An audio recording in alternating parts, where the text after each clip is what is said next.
to the Impact Ripple podcast, the go-to source for hiring and leadership made simple, doable, and fun for visionary female business owners. I'm your host, Ashley Cox, author, certified HR expert, and founder of Sprout HR. And I believe that you don't have to change who you are to be a great leader, because you already are one. Join me as we kiss uncertainty and overwhelm goodbye and say hello to the tools and support you need to grow a profitable, sustainable, impactful team with more confidence and ease. On today's episode, Ketmanee Whitlock joins me for an inspiring conversation on intentionally designing a vibrant, inclusive, and fun team culture. Ketmanee Whitlock is the owner of Edify Salon and Extension Bar, as well as Edify Elite Extensions, a holistic salon located in Johnson City, Tennessee. Ketmanee stands as a beacon and champion for healthy workplaces while passionately supporting community arts and nonprofit endeavors. Recognized with esteemed accolades such as the Gold Business of the Year by High Performance Salon Academy and the Distinguished Excellence Award by the Cosby Awards, she embodies unwavering professional integrity. Her commitment to cultivating a collaborative space has earned her acknowledgement from the marquee Who's Who Publications Board, celebrating her significant contributions to societal progress. In this episode, Ketmanee shares her business journey, including what isn't working in her industry and how she has created a completely different experience at Edify Salon for her team, their clients, their community, and the world. She also shares the importance of providing people with education to grow their skills, as well as equitable opportunities to increase their income. And she also lets us in on her unique vision and values, which have helped her design an intentional and people-centered culture where her team feels valued, respected, and loyal to both Ketmanee and her business. My favorite part of our conversation is where Ketmanee talks about the value of being a numbers nerd so that you can bring your big dreams to life for you, your team, and your community. Get ready to feel inspired, be motivated, and get ready to build a radically different business and company culture. I seriously cannot wait for you to dive right into this episode. So here's my conversation with Ketmanee Whitlock. Hey there, Ketmanee. Welcome to the Impact Ripple podcast. I am so pumped to have you on the show today, my friend. Thank you for being here. Oh, goodness. Thank you, Ashley, for inviting me. I think you're just a doll. So I was really honored when you extended an invitation. Thank you. It's my pleasure. You are so welcome. You are so welcome. Just for our listeners, I always like to tell a little backstory about, how we met. And, you and I have known each other now for 7 years, I think, 6, 7, 8 years. Yeah. Yeah, we both moved to Johnson City, Tennessee around the same time. I was October 2015. When did you move here? I think it was pretty close. December 2015. Mm-hmm. Yeah. So we met not long after, I think at a networking event. We were at some sort of community event, I believe. Mm-hmm. Right. I'm always out in the community trying to promote my business and meet other professionals. So definitely sounds along the vein of what I do. Yes. Same here. And I know we hit it off right from the start. I've been a super fan of yours for a long time now, and all the different iterations of the business journey and the things that you are so passionate about and believe in and cultivate within yourself as an individual, as a leader, as well as with your team and in our community. And you are just such an inspiring person and someone that I look up to. And so it's such an honor to have you here on the show today. Oh, it's my pleasure. Thank you. Yeah. So before we hopped on, I was telling Ketmanee that I was in the salon a few weeks ago. So this is December 2023. And I was in the salon in November getting my hair done because I clearly and obviously go to Ketmanee Salon and trust her team fully with my hair. But I was asking some of the ladies working there, was like, what do you love about working here? What's great about it? And everybody kept coming back to Getmanee's amazing. We love her. We respect her. We're Hmm. never leaving. And even at one point, one of the ladies had said, people probably think we're a cult. Just thought that was so endearing that they were such super fans of their leader. And I thought, who better to have on the podcast to talk about team culture than the queen of team culture, Getmanee? Oh, my goodness. That's huge. I didn't know they thought that way.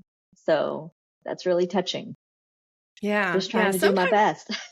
Right? Yeah. Sometimes we as the leaders don't often hear the things that people appreciate about us, or the work environment, or the things that we're working so hard on behind the scenes. So whenever I get an opportunity to hear things like that, I love to pass it on, Mm. because it's not often that people tell us we're doing a good job, right? We usually hear, here's what I'm struggling with, here's what's frustrating. And those are good things too, because we want our team to be open and vulnerable and to share with us, but we also need to hear the good things. So kudos to you.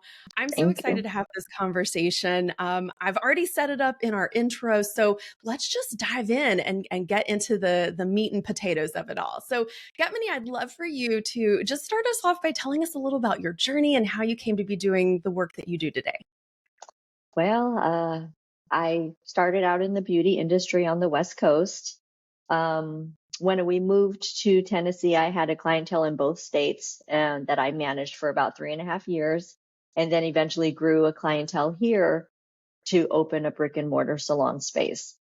My vision with our space was to remove the toxic behaviors that run rampant in our industry. And I didn't want to have a space that didn't feel kind and inclusive and supportive and collaborative. My vision was to be able to open up a space that encouraged people to grow, to learn, to make mistakes, to learn from those mistakes, to emotionally and mentally mature so that they can provide a fantastic service and grow in relationship with our community. I think our industry has a history of client hoarding and bullying one another. We also have a history of not really respecting this craft as a business, much less a profitable business. So statistically Mm. speaking, hairstylists don't really earn a livable wage. And we should, considering the knowledge we have in our brains, the execution of the services, we pay taxes just like any other business, but without having a business brain and the emotional maturity to express that to your clients and the ability to execute that skill set, we have components that are not acting in a professional space. So, taking away these toxic experiences in the salon space was really important to me. And in doing so, we have created and helped newer stylists that maybe have been in the industry for a short period of time, but are floundering and not really progressing. We have been able to help them really have professional careers. And my business is only, we're going to be 4 years old in a few months. We are a small business. I'm an independent owner. I don't have a big corporation backing me, but it is so important to offer the things that these big corporations offer if you want an increase in lifestyle. Health benefits, retirement plans, vacation, high commissions, or reasonable opportunities to grow your income through some shareholding experiences when they want to, and invest the time in developing their relationship with the salon. So we have to change that. And I think when people step into our space and they're used to having all these other toxic elements float around, they are very cautious and untrusting of what we really have to offer because they've had their guard up and their walls up because they've been beat around like a rag doll. And we just have to break those walls down and show them what we're really trying to do within the industry and build that trust with the stylists. And we also have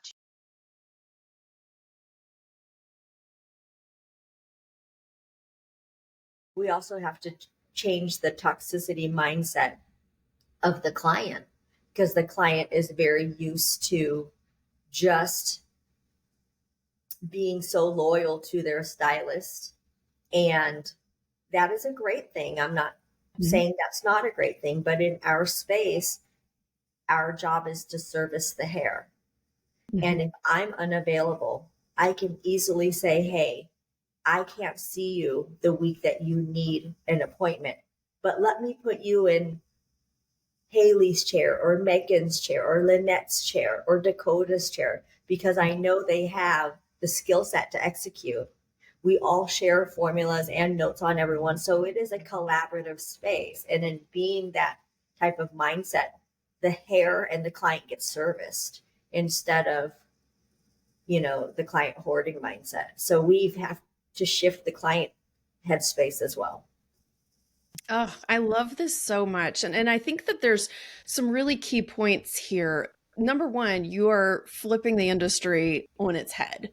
And I think that is beautiful and inspiring and allows others to realize that just because something has been done a certain way forever and ever doesn't mean that it has to continue in that way. And that's one of the things I think is so important when we talk about company culture and team culture, is that just because this has been the experience doesn't mean that we need to continue to perpetrate that, and that continues to be the experience that other people's have just because it has been. So I just want to commend you for looking at the industry as a whole and saying, what's not working? What is broken? And how can I make this better? And I think the same thing that you're doing with the industry, with this is the way we work, to collaboratively together as a team to serve the client best, is what filters over into, and this is the type of team culture that we need to develop and cultivate in order to create that experience. And I'm sure that there's been some challenges along the way. I'd love to hear about some of the challenges that you face, because this is a very different experience than what a lot of folks in a traditional salon setting have experienced. And for folks who don't really know about traditional salon settings, can you tell us a little bit about that first? And then let's talk about the challenges that you've faced in creating something so radically different.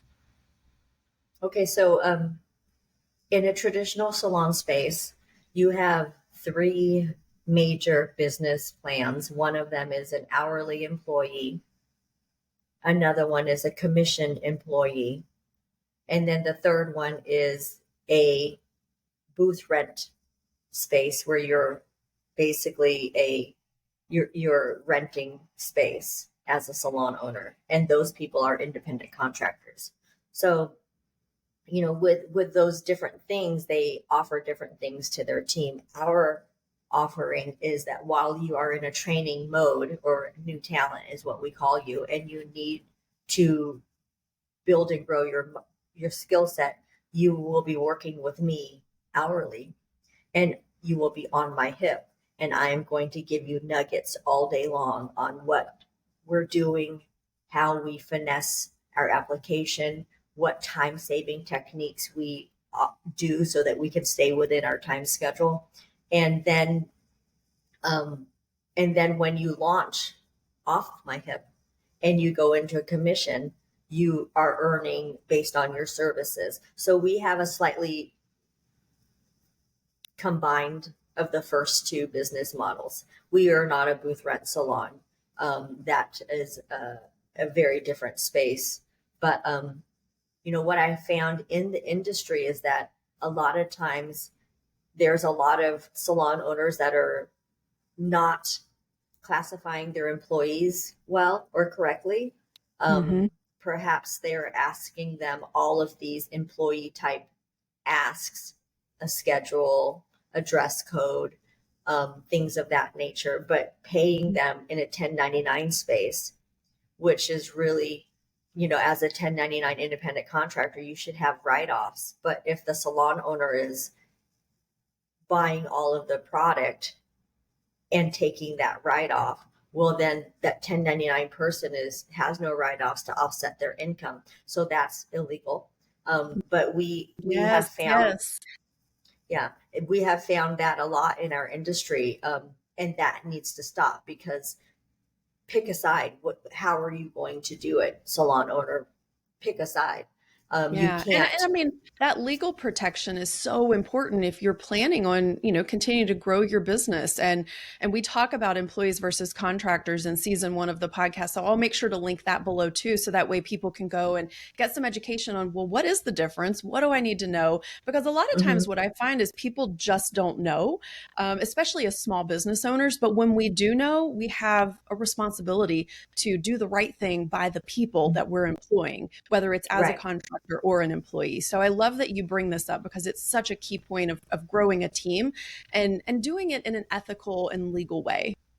Absolutely. Absolutely. And another thing that I noticed in the salon space, if say you're trying to encourage your team to have some record numbers in services or in sales of that nature, and you're obviously going to have some stylists that have been in the industry a little bit longer, which also relates to have a bigger clientele, have more booking requests, have less time because they're booked. And then you'll have the other members of the team who have less clients. They have more time. And they're trying to achieve the same contest to grow their services for the period. But for us, what we do is we have contests also to try and encourage larger sales and level jumps. But our contests are always fair, as in it's based on percentages. If you see 100 clients and you rebook half of them, you have rebooked 50%.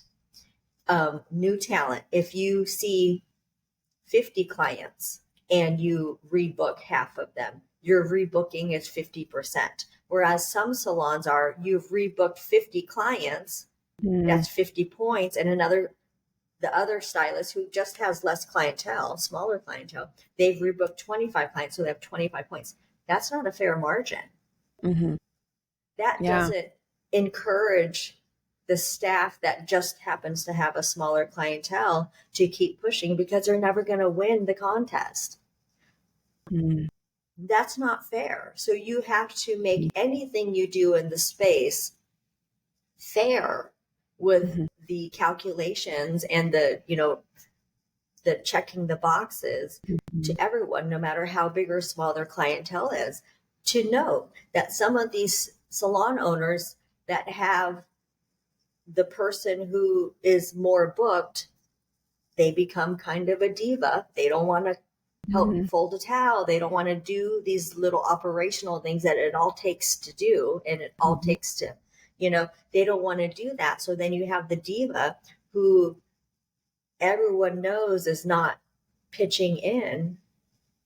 If you're busy, fine. But when you're not, help us fold a towel if you see us, we're folding, So we don't play that game here. And I will call people out on it. And, that's not fair. That is going to create people to have resentment. People do some stamp collecting and then finally say, I don't want to do that. So-and-so never does. But then so-and-so is going to say, I don't have time because I'm so busy. Well, that's toxic. So we don't do that here.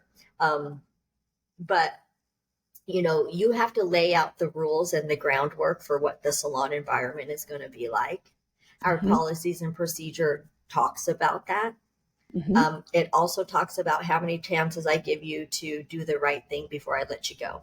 Because as a salon owner, you have to not be afraid to lose the income that they possibly are bringing in. That's not important. The important part of what we do here is we build healthy relationships with ourselves, with each other, with our clients.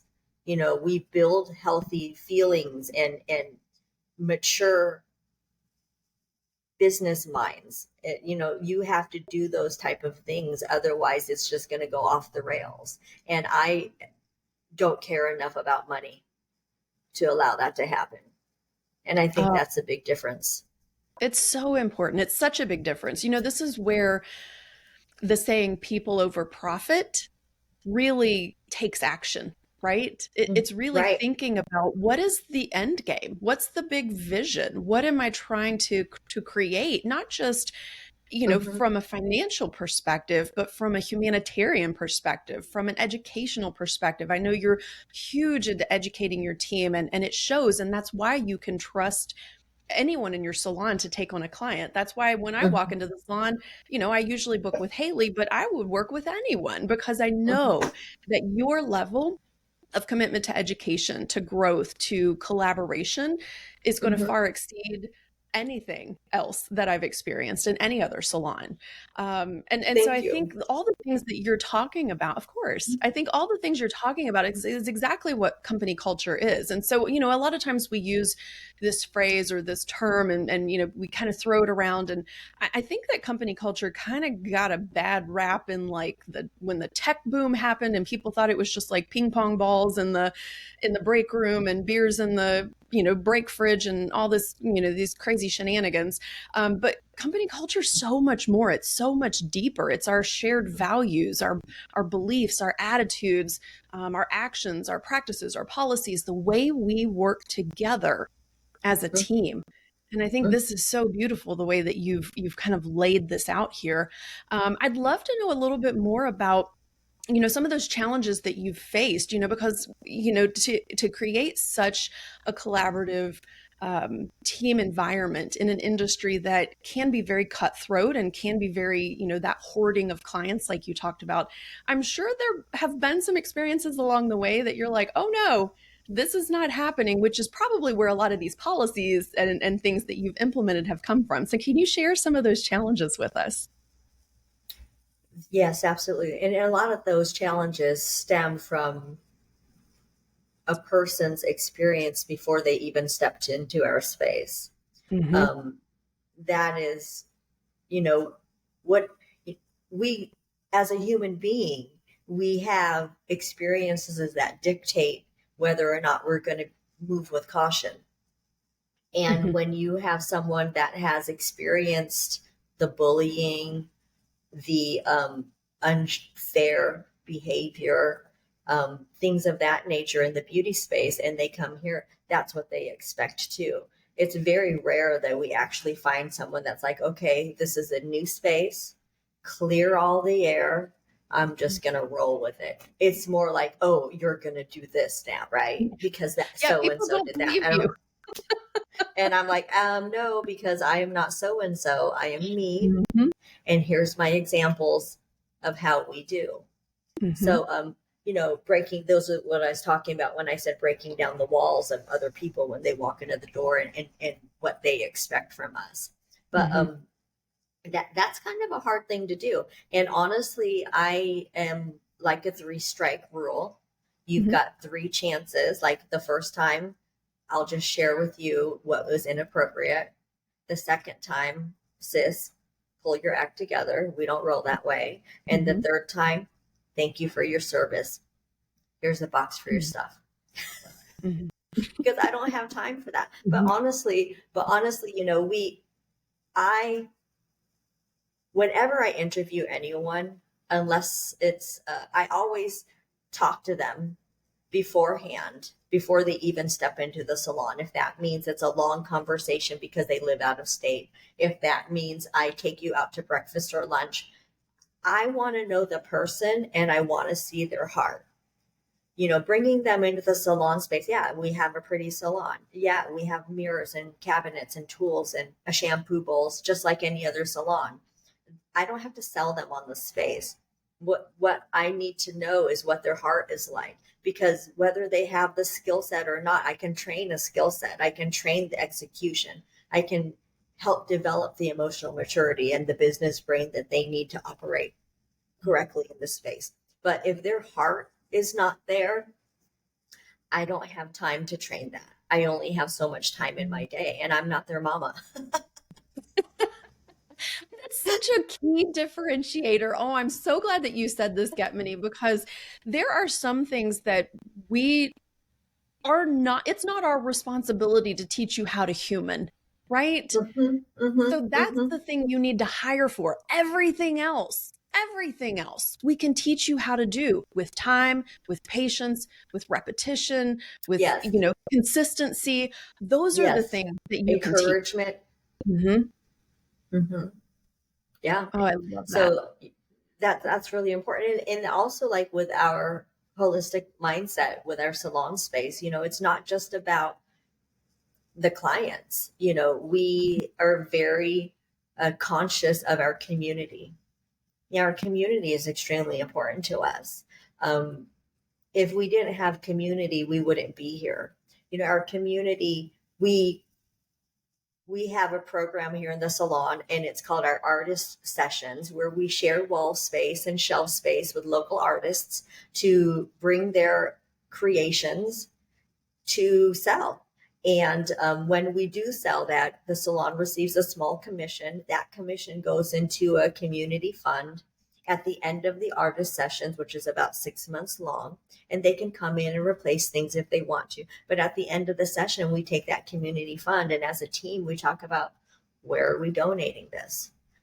Donate to a domestic violence shelter? Are we buying a bunch of jackets and hand warmers and making food and walking around and giving gifts to our homeless community? Are we supplying the food pantry with this, that, or the other? Are we donating to the foster kids and their specific needs? Some of these clients probably won't be one of our clients, or excuse me, some of this community members probably won't be one of our clients, but that doesn't matter to us because they deserve to have the utmost respect just like anybody else. So that caveat to our business plan was very important to me. We have to give back and support our community to have healthy spaces within themselves as well. Another caveat of our business plan is our earth. We operate and own a business that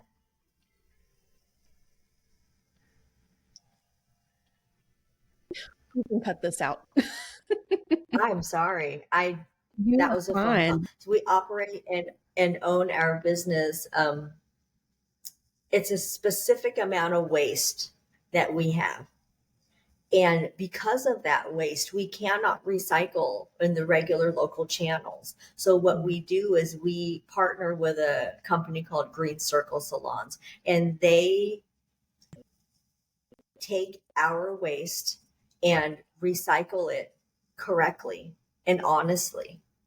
They take the hair that we cut off of people and make it into a hair mat, drag that hair mat through oil spills and waterways. And they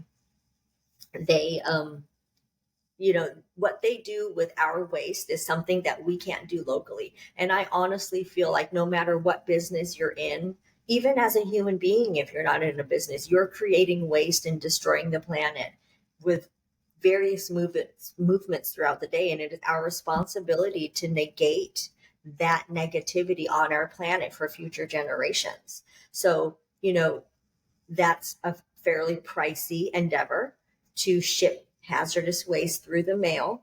And our clients pitch in with that, with a small service fee per appointment, because you have chosen to get your hair done. You are part of this waste that needs to be tended to correctly. So you have to consciously help us to negate it. Of course, we've had maybe 3 people in the 4 years not want to pitch in, but mostly everyone was like, absolutely, this is a brilliant idea. And we were, since we've been doing it, 2 other salons in the area are also Green Circle salons. So thank you for I love that. helping. But, I don't want to be in a world we're just here to take, and we're here just to consume, and we're here to just whatever. I'm not a salon owner that buys a Porsche every 2 years. I drive an old Subaru. It's paid off. And I live in a 103-year-old little historical house. I'm not wild and materialistic like that. But there's other things that I'm wild about in my heart. And that is encouraging healthy behavior, really investing in my team and investing in my local professional community, giving back to my community in any way that we can, sharing our values with other salons. So hopefully they might want to, follow and do it on their own level and their own opportunities, and also repairing the earth for the specific type of damage that we do to it just by existing. Oh, there is so much goodness just in this one part of our conversation. I want to touch on a couple of key points here that I've really feel strongly about. So the first thing is that your clarity of vision is what drives your business. It's being so intentional about the way that you operate, the impact that you create on the world, and how you can mitigate some of the negative impact, right? Because there's so much positive that you're putting out there, which a lot of begins with what's the negative parts and how do we combat that? And I think that being so clear in that vision, being so clear in those values is what leads to being able to hire people that feel strongly about those same things, that want to be part of something bigger, that want to contribute in meaningful ways. And so when you're thinking about, to our listeners, when you're thinking about how do I hire the right people and where do I find them, get clear on your vision and your values and share them, because that is what's going to attract the same beautiful souls to your business as what you are trying to cultivate and create. And I think that's really the beginning of company culture, is getting clear on what am I here to do on this earth and how do I want to do it? And then people are going to come. People are going to follow you. And when the opportunity comes to work with your business, they're going to put their hand in the air and say, pick me, because I believe in what you're doing. I believe in the way you're serving. I believe in the way you're giving back. That right there is the only recruitment plan you need, my friend. Thank you. But also, I'm very transparent with my team. I tell them life evolves, business evolves.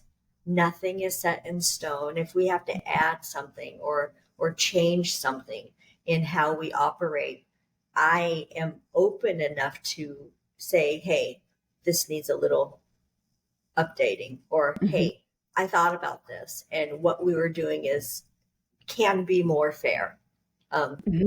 I'm very transparent with them with the salon's earnings. We just had a meeting last week and I gave them, this is what we made. This is our expense sheet. This is how much this costs. So they know that I am not, driving the newest Audi. You know what I mean? It's like, this is where it is. And, this is the operational cost. This is, everything. So I've never worked at a salon previously that showed me my service numbers. They just gave me a check, and I always hoped they did the math right. And, but it was never done in a professional manner where you actually have, a pay stub. Yeah. And much less pay benefits. Transparency. So yeah. Pay transparency is so important. The way people get paid, the way that it's calculated, the way that they can earn more. What are the possibilities? What's the potential? How do we all win together? And even if you want to get an Audi and you want a brand new house and you want, the things in life that are available to us, those are available to you. And how can we continue to create equitable workplace cultures and equitable pay for people, so that one person isn't making 900 times what the average worker is making? And I think that's where we have a lot of problems, especially in corporate America, is that you've got CEOs making billions of dollars and you've got the average worker barely making enough money to where they need 2 and 3 jobs just to live life. And I think that that's so important, that you're creating such a level of transparency that people can look at that and say, okay. I know that what's happening is fair. It's in the light of day. It's a possibility for me to make more. And here are the ways that I can do that. And I think that if we were able to put that much more trust and transparency into our businesses, man, the loyalty factor of our teams soars every Right. single time. Yeah, there is no veil. There is no veil here. There is, I think that's toxic. I do. I think that leans into the toxicity where there is a known swirling around in the heads. So we have created this year what's called our success planner. And it is a booklet that I created for my team. It has, measurements that they are to document so they can see where they were this year versus next year, or this year versus next month or last month. Goal setting sheets. And we have meetings where I'm like, okay, tell me your goal. How are we getting there? And then I guide them on what I see that they can do throughout their daily activity to get them pushing that needle towards that goal. Inspiration quotes, some insight on themselves, healthy journeys for themselves and their bodies. Like, my goal is to be able to help my team, get a new car if they want to, save up and buy a house in the future, also have a pension when they, it's time to retire. And that is, if I'm a little person in the world, a little business in the world, and I can do it, everyone can. I don't understand why they're not. I just don't understand why they're not. And if it is because their numbers are all jacked and they're wrong, then take a business class, get a coach. I've had a coach for years and years and years. I believe in coaching, but coaching got me out of my little brain and expanded my knowledge so I can share with my team and survive through a pandemic. We opened our doors in March of 2020. We were open for 21 days and the state shut us down for 6 weeks. Now, I know other states had it worse. I get it. 6 weeks is nothing compared to the 7 months that my California colleagues had. But because of when we opened, we were not eligible for any help, COVID help. We got zero. But still, we're meeting our sales goal. Still, we're serving our community. Still, we're encouraging the mindset of a team environment that is healthy and collaborative and artistic and encouraging. And the paychecks are raising. They're getting up there. And, with our community, we owe it to them to not be a piece of shit. We owe it to them to be an honorable person and do what is fair. And, when other stylists out there are not looking at their services in a business perspective, pricing breakdown, they are discrediting the professionalism of our industry with the cost of products, the cost of rent, utilities, insurance. The fact that after working 40 hours a week behind the chair, you might actually need to get a massage to repair your body. There are stylists out there that they don't have those components built into their pricing, and they are not even breaking even. So they're basically in the hole, and that's not okay.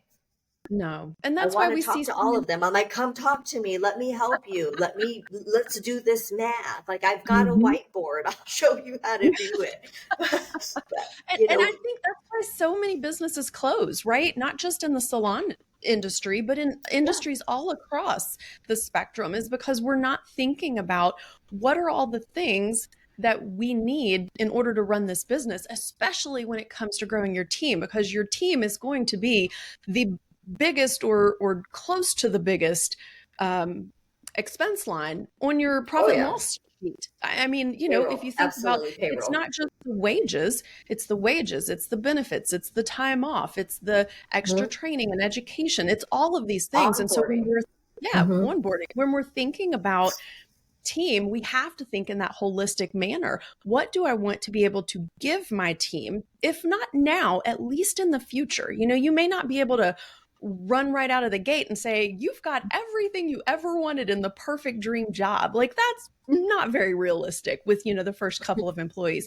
But how do we start strategically planning for those things every single year and say, what else can I add? What else can I add? How do I add this in the budget and make sure that I'm being fiscally responsible? Because if we're not fiscally responsible, then guess what? We're not going to have team. Right. We're not going to have the finances to pay the people to do the work so that we can continue to grow sustainable and profitable businesses. And I love that you're Right. so intentional about this, and you're always looking for ways to build that in. So I'd love Mhm. to know, what are some of your favorite ways that you have cultivated this team culture, whether it's through different, you know, perks or benefits that you offer or experiences that you create with your team. I'd love for you to share some ideas with folks so that they can get inspired to get out of that little brain and into that big, beautiful CEO brain of how we're going to change the world. Sure. So I think the first thing you have to do is become a numbers nerd. Mm, You have to understand the business numbers in order to offer the benefits. Okay. mm, And that means being very specific. We operate with the profit first system, mhm. and it is an accounting uh, organization system. And I I pay attention to all of the numbers. We have small percentages that go into this pile, into this pile, into this pile. And when we have the budget to do an event with the salon, um, we stay within the budget. Um, Mm, so, for example, we like traditions in our space. March is our anniversary month. We do a small gift of a cookie, uh, mostly with our logo on it, that we give to every client that comes in during the month of March. We do we have a lake day in the middle of the summer where we rent a pontoon boat, and the team and their partners come, and we just spend time on the lake jumping off rope swings and you know cannonballing off the boat and just enjoying each other. uh, we do a photo shoot every September. So we all have fresh headshots and team shots. Of course, that's part of our holiday gift card. So we do in October every year we do a soiree, which is a client appreciation event in the salon. We have a caterer, we have a bartender, and we just thank our community for helping us exist. We do during the months of November and December, we have candied pecans that the salon makes. We go to a commercial kitchen and rent out space. And this year we made 60 pounds in 3 hours of oh my candied God. pecans, and give everyone a little bag of pecans with a holiday card. When people get those pecans, they like do a little pecan dance and a little happy dance. They're like, I love these. You make the best candy pecans. And I'm like, okay, but it's just what I've done for a long time for my clientele. And when I got, we got the salon, we started doing that for the whole clientele. We have a baby game every winter where we have a baby picture, a list of baby pictures and a list of adult pictures, and you have to match them, and whoever wins gets a gift card to the salon. So traditions are really important to us. We always find an organization to do kind of like an angel tree opportunity Mhm. for people to give back. We have, the food pantry might send us a message saying, hey, we need peanut butter and jelly for the pantry. So we'll send out a text message to the clients, hey, everyone coming in the next month, if you could bring a thing of peanut butter and jelly, we're donating to the food pantry. We have to call the food pantry over 3 times to pick up peanut butter and jelly. Mhm. It's just little things that we do that are so important to help our community as a whole give thanks, be happier, just those little things. My team is phenomenal, and they love these little traditions that we have. One thing that I think is really valuable to my team and to the community is we do a model program. So in December, we start teasing our social media with the model call, and the applications are live for 48 hours. So we say applications are going to drop on this day at this time. You got 48 hours. And then we'll get like 40. I think the most applications we ever got was in like the high 60s. Wow. And we go through them. We want to know their social media handle, what they do for work, what they inspiration photos, and we want to know what, basically a little mini consultation on that application. And then we bring the ones we would like to work on in for interviews. The whole team is able to sit in on these interviews. I'm specifically looking for different hair textures to work on, different coloring opportunities to share, and also, combined with what does my team really need at that time. So we have, in that model program, we do our model call in December, interviews in January, and we start from February through October. And we choose, like this year, we had 4 models, and they came in on their specific appointments, and we worked on them, and we pushed their hair to new styles and new techniques. And that's how we do our hands-on training. And that is 3 times a month for 9 months. And we've actually decided to open that up to our community. So if there's a stylist out there that just needs more guidance, they can buy a ticket into our modeling program and watch us while we do that. So, those are things that we feel is how we enhance our culture, how we enhance our skill set, and how we thank our community. And, but all of that stuff is based on being a numbers nerd. Because I don't have the personal finances to fund all of this fun stuff. But when we are calculating payroll, I'm taking a small percentage out instead of, profiting all of, the 5%, or 11% profit is what the business is at right now. I will take 1% of that and put it in our, salon fund. And that's where that comes from. But being a numbers nerd is where you're going to be able to have this type of fun. So, we just did a winter retreat where we went away for 3 days to Helen, Georgia, which is a cute little European town. It was 2 weeks ago, and we were there during Kindle Market, which is like their European Christmas market. And we just rented an Airbnb, drove down in a van together, enjoyed the festivities. I did a little scavenger hunt, and they had to, figure out the riddles about, mulled cider, and take a picture of, a snow globe in action, or video of a snow globe. And they were collecting points, and the winner gets $100 gift card. And I got to sit up in the top of the little coffee shop where I said, okay, gave them the rules of the scavenger hunt, and I said, you have 1 hour, ready to go. They just took off, and I was sitting atop and looking out the window, and I could see them running all over town to get these points collected. It was the funnest thing, but they deserve it. Yeah, they deserve it. They work hard. I love this so much. So many fun, brilliant ideas. And the way that you've interwoven, it's not just about having fun all the time. Sometimes it is.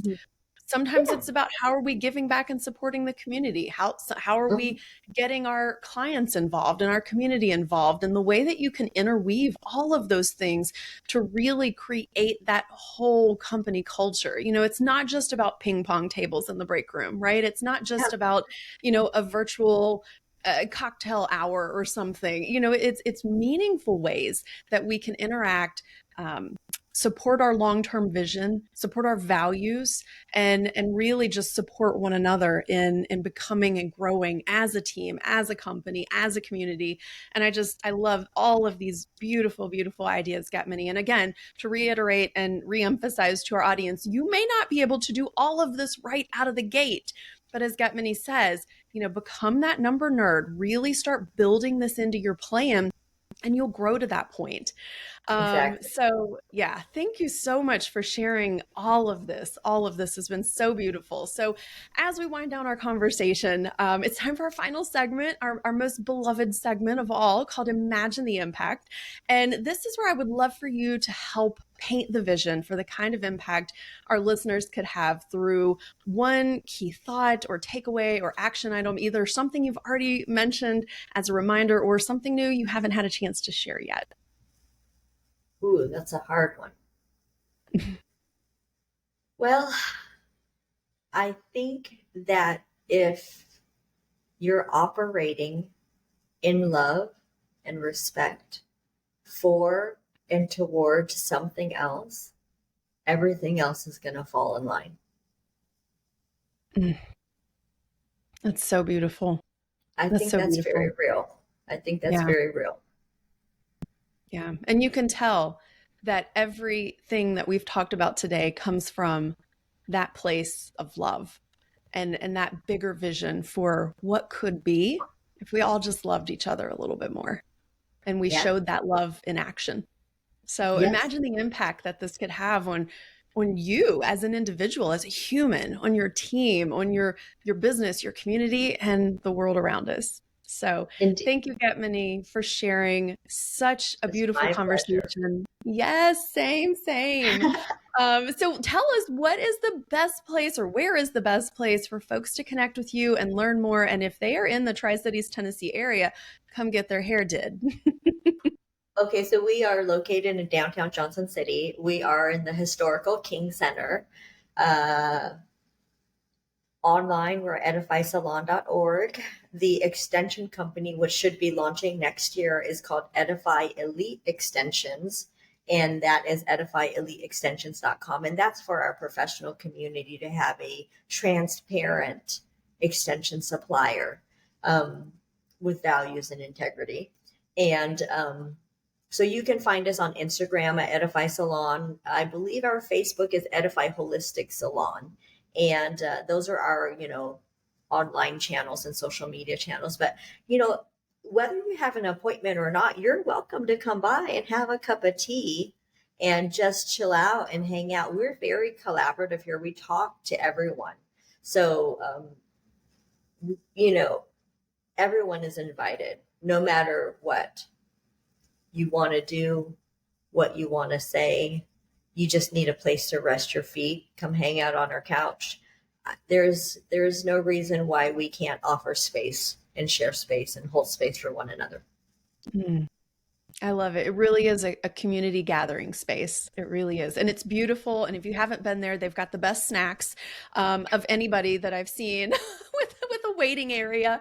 And you can look at the beautiful art on the walls, support local artists, or just be inspired and feel good and just be in the beauty of this space that has a million beautiful windows and you get these great views of downtown.